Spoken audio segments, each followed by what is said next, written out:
안녕하십니까. 상논 읽기를 진행하는 공산학당의 한의사 정순현입니다.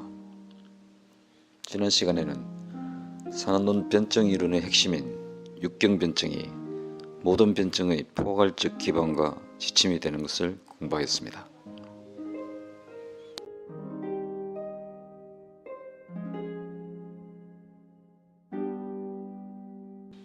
오늘은 상한논 학습의 요점과 상한논 독서에서의 요구사항을 알아보겠습니다.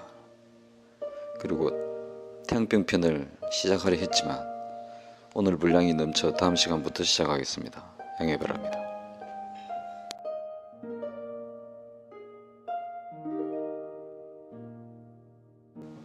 상한논을 공부하기 위해 먼저 상한논과 관련한 기본적인 지식과 내용을 배우는 것이 필요합니다. 기본적인 지식은 바로 변증과 용방의 두 가지입니다. 변증은 앞의 4, 5편에서 지속적으로 알아보았던 육경변증을 말합니다. 이것은 곧 삼음삼양 분증의 약칭이라고 할 수 있습니다.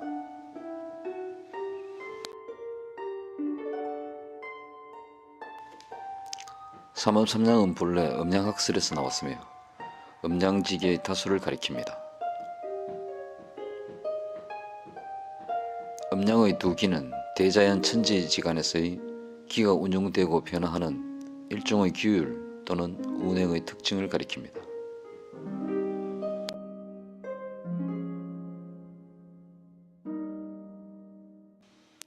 그러므로 경에서 음양은 천지가 운행하는 법칙이다 라고 하여 음양 이기가 천지의 운행간에 있다고 하였고, 공자는 역경에서 한 번 음으로 정하고 한 번 양으로 동하는 것이 도라고 하여 음양의 동정을 천지의 도라고 하였습니다. 자연계의 음양이 변화함에 따라 삼음삼양의 기량 또한 변화하므로 이미 주야 음양과 사시육질에 의한 대자연의 낙인이 찍힌 인체 역시 그에 따른 육경의 변화가 있게 됩니다. 이것을 감별하고 분석하여 변증을 완성합니다.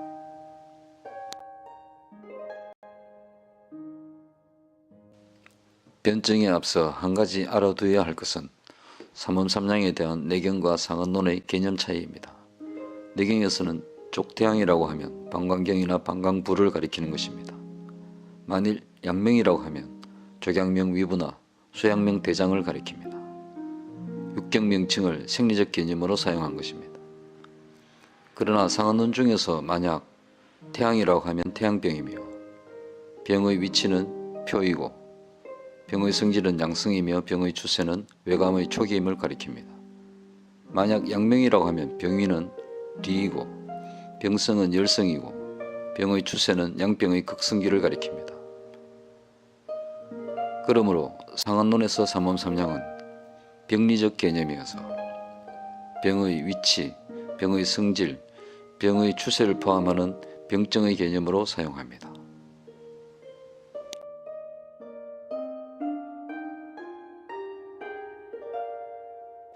변증은 즉 병증을 분석하고 감별하는 것입니다.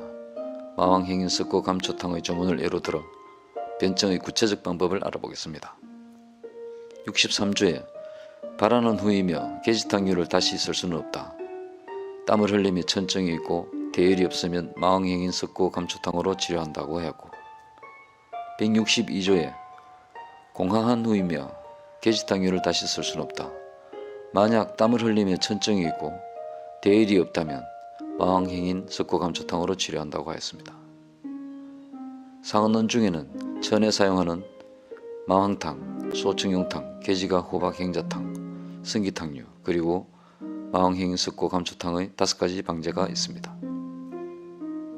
마왕탕증은 한사가 표를 폐색하여 폐가 성강하지 못하며 땀이 나지 않으면서 천증이 있습니다.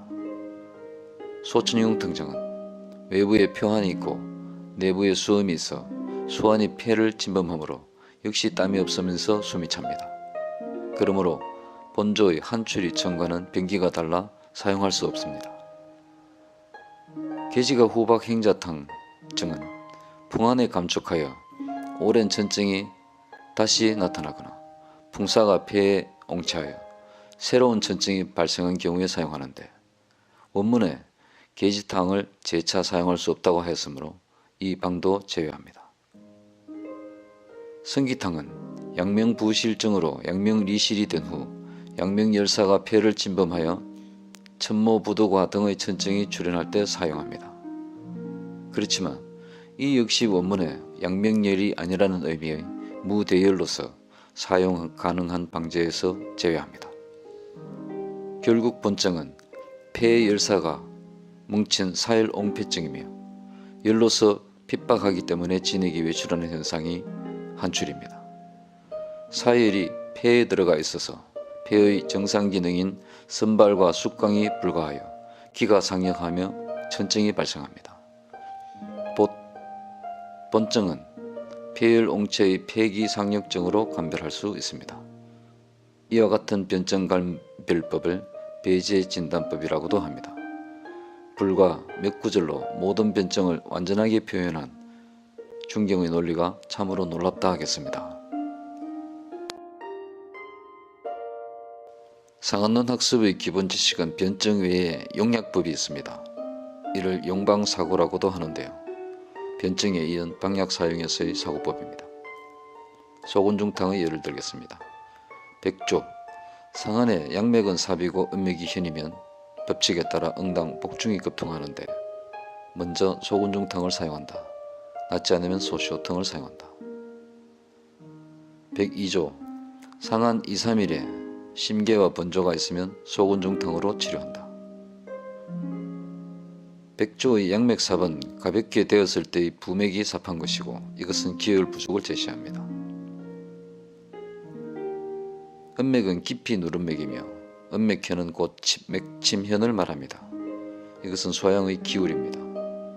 기혈 부족하여 근육이 영양을 잃고 구급하며 혈락이 불어한데 소양 기울을 겸한 것이므로 소곤중탕의 보익기혈과 화리완급으로 치료합니다. 102조의 주증은 심계와 심조동이며 복중급통이 아닙니다. 이 병은 기혈이 모두 허하여 심장에 공급되는 영양이 부족한데 평소에는 증상이 나타나지 않다가 외감이 들고 겨우 3, 4일 사기에 대항하고서 내부의 이기가 허시하게 된 경우입니다. 기혈량으로 심장이 실행한 것이므로 소곤중탕으로 기혈을 보익하고 이급을 완화합니다. 중경이 이 두 조의 주증이 같지 않은데도 불구하고 같은 소곤중탕을 사용한 것은 다르지 않은 병기로서 용약하였기 때문입니다. 이같이 방약 사용에 대한 다채로운 사고 방식을 확대하여 임상에 응용합니다.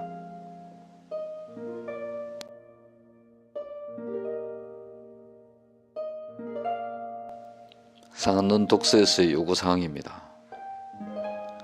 훈사, 석구, 농통, 본의. 상한론은 2000년 전 한나라 시대의 저술이므로 장준경이 사용한 언어가 당시에는 비록 통용되고 명확히 사용되었다 하더라도 해가 바뀌고 시대가 변하여 언어의 함의에 많은 변화가 생겼습니다. 설문해자에 각은 정강이라고 하였습니다. 그러므로 각 영급은 현대에 말하는 대퇴의 긴장이 아니라 소태 배장근의 경련을 뜻합니다. 곧 자구를 읽고 해석할 때 중경 당시의 본의와 맞추어 서로 통해야 합니다.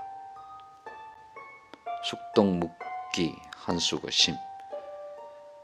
학습 과정에 책을 펼치면 읽을 수 있고 알 수 있지만 책을 덮었을 때 머리가 텅 빈다면 임상에서 자유자재로 응용하기 어렵습니다. 그러므로 상한론 중의 주요 원문을 배송하는데 이것은 역대 명의의 기본적인 공부법입니다.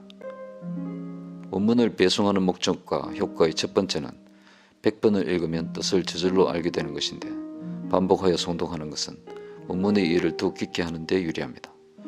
둘째는 배송이 숙달되면 임상에서 응용할 때 손 가는 대로 집어쓸 수 있고 마음으로 깨쳐 손길 가는 것마다 합당하게 됩니다. 그런 후에야 책을 펴놓고서 사용할 줄만 안다면 유감스럽게도 사용할 방향이 적은 당혹스러움을 얻게 할 수 있습니다. 그러므로 정독하여 기억하고 마음으로 익혀야 합니다. 분석, 병기, 가심, 이해. 병기를 자세히 분석하고 의리를 깊이 이해하는 것은 병의 연고를 알기 위함입니다. 병의 연고와 그 과정을 아는 것은 고급 의사가 정통해야 할 기능입니다.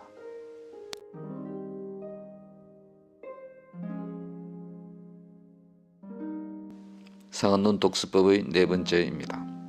상고, 내경, 난경, 참고, 금계요약, 신농본초경. 상한론의 연호는 내경, 난경, 신농본초경과 매우 밀접한 관계가 있으므로 변계의 해석에 내경이나 난경의 기초 이론을 응용합니다. 그리고 상한론과 금계요약은 서로 자매편이며 많은 내용이 한쪽에 상수라면 한쪽에 약수라였으므로 상한론을 공부할 때는 금계요약을 참고하여 중경의 본의를 해석할 필요가 있습니다.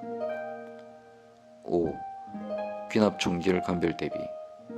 상한론의 언어는 간략하지만 의미는 두루 구비하고 있습니다. 많은 내용이 책의 앞에서는 상세한데 뒤에는 간략하거나 앞에 약설하고 뒤에서 상세하게 논술하였습니다. 예를 들어 오수용 탕정은 6경 중에 3곳에 나옵니다. 양명에서는 음식을 먹으면 곧 토하는 위한증에, 그리고 소음에서는 수족불량의 한역 극토증에 사용하였습니다. 그럼에서는 간위 양한의 두통 토연말에 오수유탕을 사용하였습니다. 그러므로 반드시 전편의 내용을 파악하여 많은 방증들의 서로 유사한 임상 표현들을 잘 감별해야 합니다.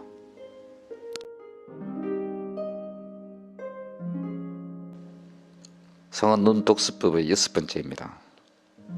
학이치용 허무 임상. 책 속의 진리를 자기 것으로 만들겠다는 마음가짐이 필요하며 다만 성취의 완결한 임상 실천을 그치는 데 있습니다. 상한론의 이론과 방략을 사용하여 차츰 재미를 보게 되면 비로소 중경의 뜻과 상한론의 실현 가치에 대한 이해와 자신의 지식과 경험에 참다운 변성이 있게 됩니다. 정판교는 책으로만 알면 깨우침이 결국 얕을 것이니 만약 간절히 이 일을 알고자 한다면 몸소 실행해야 한다고 하였습니다.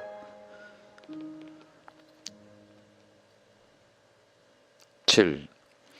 율독 제작 심입 연구.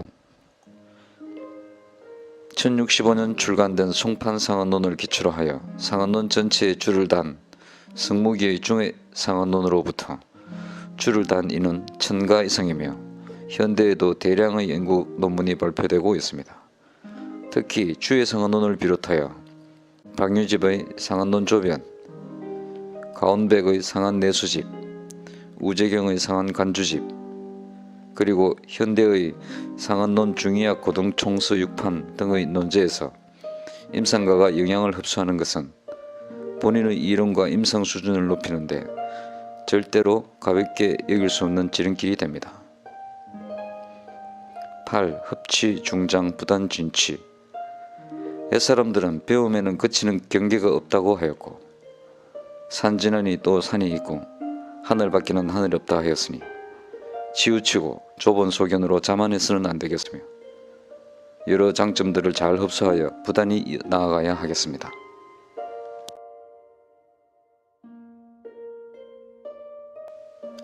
이 시간에는 상한론 공부의 요점인 변증 방법과 방약 사용법에 대한 예를 들어 중경의 넓은 사유 방식을 알아보았습니다. 그리고 상한론의 독서에서도 배움에서 그만두어야 할 경계는 없으므로 부단히 나아가야 함을 되새겼습니다. 작은 성취가 있으나 아직은 어두운 밤 사람이라면 절대 자만해서는 안 되겠습니다.